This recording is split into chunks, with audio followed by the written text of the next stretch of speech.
warahmatullahi wabarakatuh. Waalaikumsalam warahmatullahi wabarakatuh. Senang banget, alhamdulillah. Hari ini kita ketemu lagi setelah weekend yang kemarin.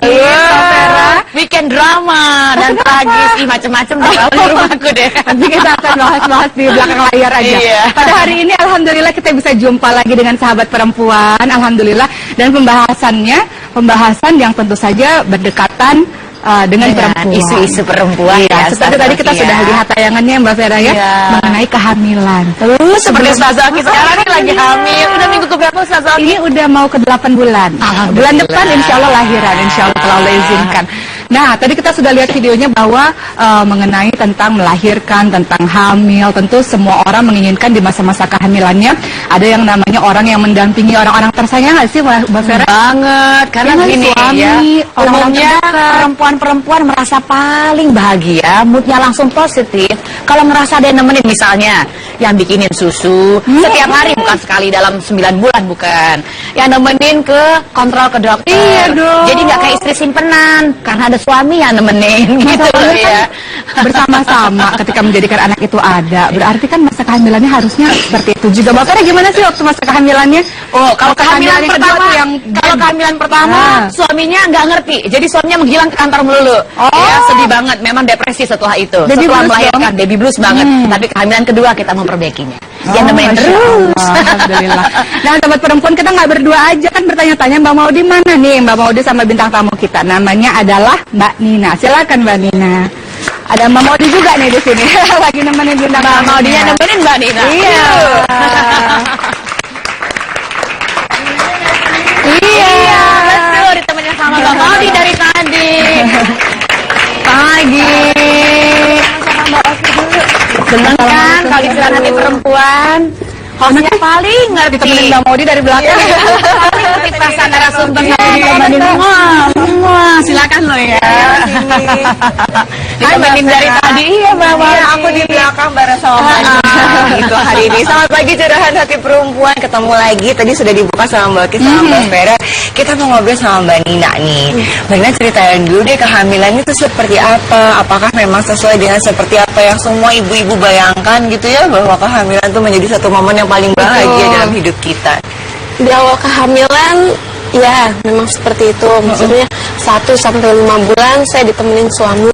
Tapi ketika mau masuki usia kandungan 6 bulan, suami meninggal. Apa yang terjadi? Nggak ada, maksudnya meninggal tiba-tiba aja pas ketika lagi sahur. Bulan puasa tahun ini, tiba-tiba pas lagi saya bangunin, tiba-tiba suami udah meninggal.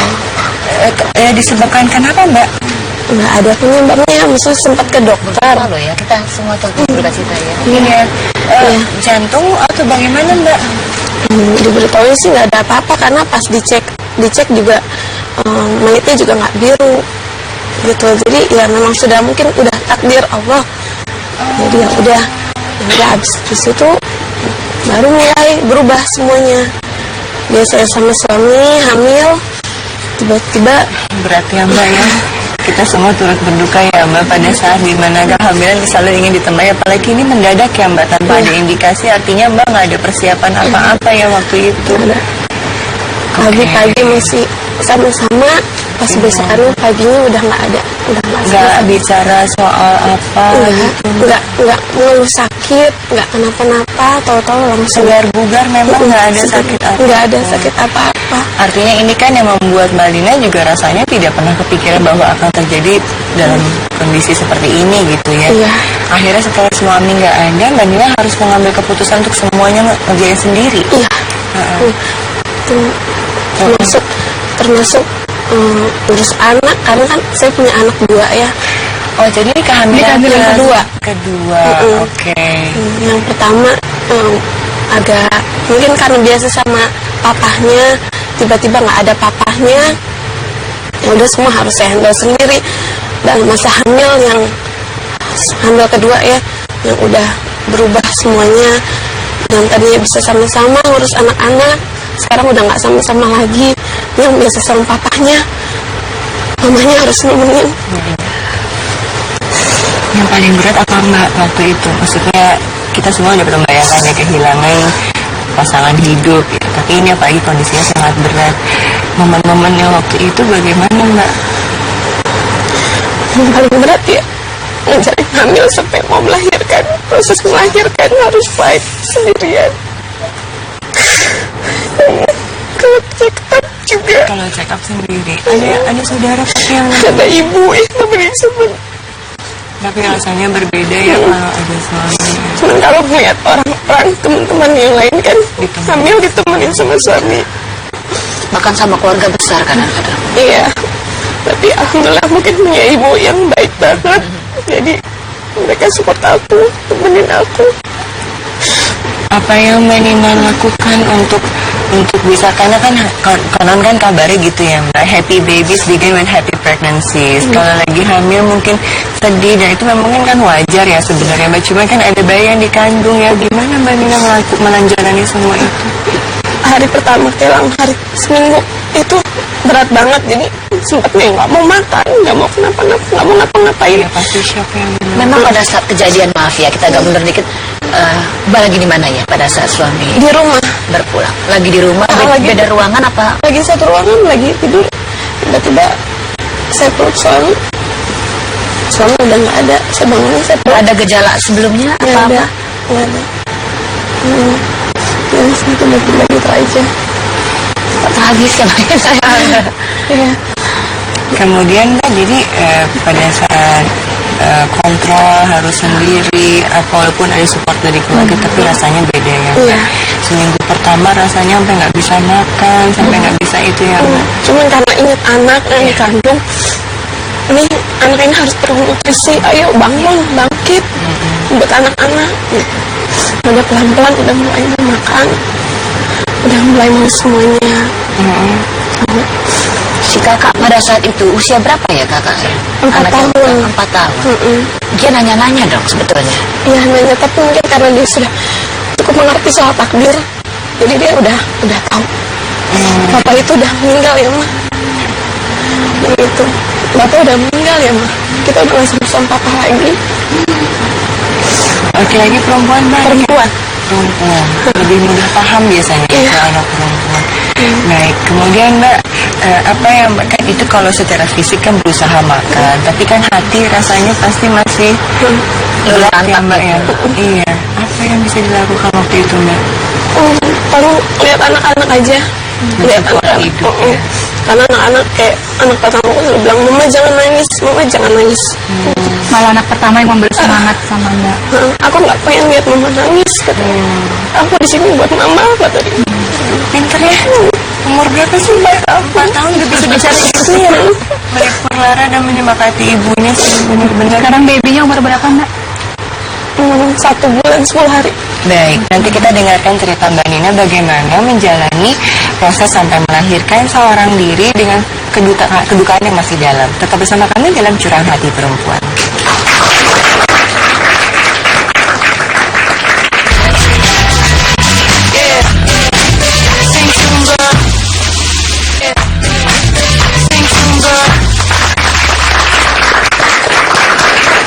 Bersama kami dalam Curahan Hati Perempuan. Kita bersama ini ada sahabat perempuan Mbak Nina yang menceritakan pada saat kehamilannya di usia ke-6 bulan, tiba-tiba sang suami yang selama ini begitu penuh perhatian mendampingi masa kehamilan untuk kontrol dan sebagainya, tiba-tiba berpulang ke rahmatullah di pelukan Mbak Nina tanpa ada penyebab apapun. Tentunya ini kan menjadi suatu hal yang begitu mengagetkan, apalagi dialami oleh seorang ibu yang sedang hamil. Dan ini adalah hamil kedua, jadi harus membesarkan anak pertama, juga menjaga janin dalam kandungan hingga melahirkan. Mbak Nina coba ceritakan deh. Jadi tadi kan di awal kepergian seminggu awal nggak mau makan, sulit bangun, sulit bergerak dan sebagainya. Melihat kedua anak menjadi penyemangat. Kemudian apa yang dilakukan dalam hal-hal yang tentu perlu penyesuaian yang biasanya berdua, ada yang support, sekarang sendirian tuh gimana caranya Mbak? Ya, pokoknya pertama ingat anak-anak, bangun tidur lihat anak-anak, lihat anak-anak. Ya udah, pokoknya hidup sekarang buat anak-anak, gitu. Karena anak-anak ini nanti yang bakalan ngajak kita berdua, yang bakalan ngedoain kita berdua, gitu. Udah jadi, ayo nah bangun buat anak-anak, ayo bangun buat anak-anak, gitu. Ayo pokoknya Ngomong bener-bener, sendiri ini ke dalam diri. dalam hati udah, ayo kamu pasti bisa nah buat anak-anak. Pada saat-saat yang tadi kan Mbak Nina bilang pada saat kontrol sendirian gitu, orang lain berdua, apa yang Mbak Nina katakan sama dirinya Mbak Nina sendiri gitu untuk bisa bangkit? Paling jangan sedih nak, banyak orang-orang yang sayang. Kayak ibu pasti temen kamu, kakak juga pasti temen mama. Meyakinkan bahwa banyak orang-orang yang masih bisa mendukung. Kemudian selama ini masih suka ngobrol nggak? Maksudnya bukan dalam arti kata ngobrol ya, maksudnya kemendiang suami mendoakan, menceritakan. Biasanya kan gitu ya, karena biasa berdua gitu ya, terus ini nggak ada tapi masih suka. Ini tadi habis kontrol, suka begitu nggak sih Mbak Nina? Suka gitu.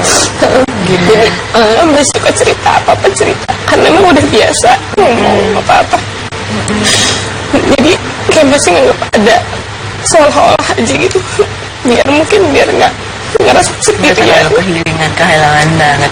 Suami itu seperti apa sih sosoknya? Emang sayang banget sama Mbak Nina, selalu mensupport gitu, selalu kemana-mana berdua kah atau gimana Mbak Nina? Iya, dia tuh orang yang sabar banget, sabar luar biasa, jagain anak-anak, sayang sama keluarga. Jadi rasanya semakin kehilangan ya Mbak, karena kemana-mana selalu di rumah bareng gitu ya Mbak. Oke. Sekarang pada saat detik-detik melahirkannya seperti apa Mbak? Kan selama ini kan dikontrol, dibantuin sama mama, ditemani sama keluarga besar. Pada saat detik-detik mau melahirkannya waktu itu bagaimana? Bisa melahirkan, aku cuti di awal 8 bulan karena udah gak sanggup ya. Cuti aja nih, mendingan kan udah. Oh Mbak Nina kerja juga? Iya kerja, tapi karena udah masih gak sanggup untuk jalan tiap hari kerja, berjuang, cuma kadang-kadang ada posisi yang gak sanggup, jadi ya udah akhirnya mendingan cuti aja biar nenangin hati dulu. Nanti mungkin ketika udah ngelahirin udah bisa lagi.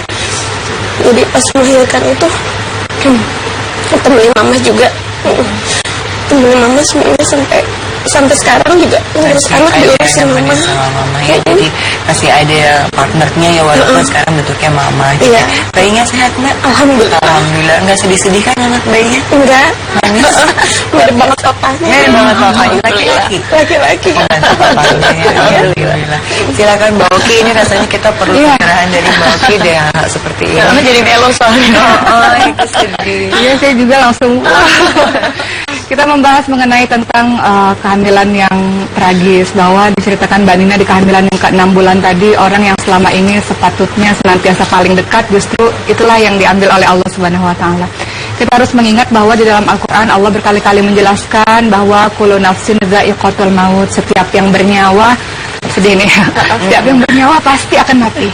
Kematian itu nggak bisa dicepatkan, nggak bisa dimundurkan, bahkan kita bersembunyi di benteng yang paling kokoh sekalipun, di tempat tersembunyi sekalipun, kalau memang sudah waktunya, pasti Allah akan ambil. Bedanya adalah kalau orang yang meninggal dengan sakit, kita masih punya persiapan-persiapan, setidaknya ada persiapan mental. Tapi ini kematian yang mendadak. Namun, apa yang Rasulullah perintahkan, bahwa kita menangis sampai berdarah-darah air mata juga tidak akan pernah bisa mengembalikan nyawa seseorang itu. Jadi hidup terus-menerus berjalan. Maka Rasulullah mengingatkan bahwa untuk menghadapi kematian, apalagi sekarang kondisi, kemarin kan dalam masa kehamilan, ibu nangis, bayi juga pasti akan sedih. Ibu marah, bayi juga pasti akan merasakan emosionalnya. Adalah dengan apa? Dengan tidak niyahah. Niyahah itu apa? Rasul memperbolehkan kita menangis, air mata kita bercucuran, hati kita bersedih, tapi Rasul tidak memerintahkan kita, tidak menyuruh kita dan melarang kita untuk niyahah atau meratap-ratap. Meratap-ratap dalam artian berteriak-teriak, memukul-mukul, menyalahkan takdir dan segala macam, itu yang Rasul tidak suka. Jadi apa yang harus dilakukan sekarang? Allah sudah mengingatkan bahwa yang namanya manusia hidup, walanabluwannakum bisyai'im minal khauf wal ju' wa naqsin minal amwal wal anfus was thamarat wa basyirus sabirin, di surat Al-Baqarah 155. Allah akan menguji kita semua dengan kelaparan, ketakutan, kehilangan harta, jiwa, kematian orang, dan berikan kabar gembira untuk orang-orang yang sabar, yang apa? Yang mengatakan ketika ditimpa musibah, innalillahi wa inna ilaihi raji'un. Dari Allah, kembali pada Allah. Kita pun nanti kembali pada Allah. Beautiful ya istilahnya itu ya memang. Masya Allah. Jadi memang kehilangan paling berat buat semua umat ya, salah satunya anak dan pasangan. Namun ini kan kejadiannya sangat menyentuh hati, tragis ya, karena Anda lagi hamil dan kemudian mendadak pula. Jadi ini memang momen yang berat. Saya saja sedih-sedih tadi jadi ikutan jadinya ya. Namun tadi begini, ada yang menarik. Betul-betul Mbak Nina ini adalah perempuan soleha yang tangguh. Amin, amin. Kenapa tangguh? Ya, ketika kita